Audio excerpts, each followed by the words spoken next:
Welcome to Retirement Optimizer's how-to videos to help you work through the program and plan your retirement.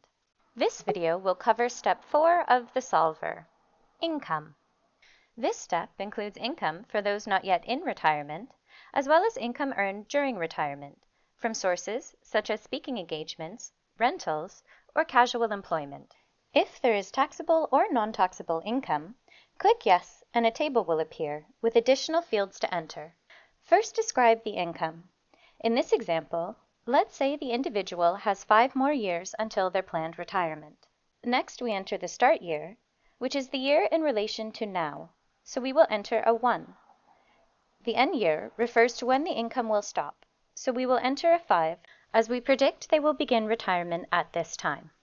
Then enter the amount that will be earned annually.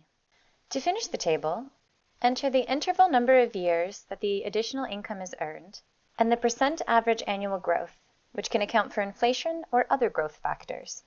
By default, every income in the table is checked off as taxable. If the income is non-taxable, click on the checkmark to remove taxation from the analysis. Note that the table on the right-hand side has automatically updated with our inputs.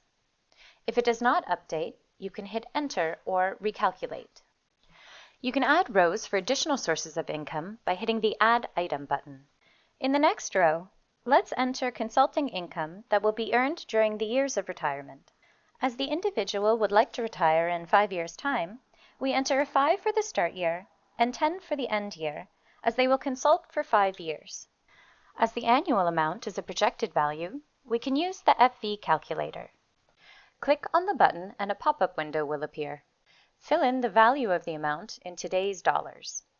Then enter the expected average annual inflation, as well as the number of years in the future that we would like the value. We can ignore the contribution table, as this was for step 7, and the calculator will automatically generate our future value. Copy the value and close the pop-up window to enter the amount in the relevant field. Enter the interval number of years the income will be earned and the expected annual growth. We click Recalculate and the table on the right-hand side is automatically updated.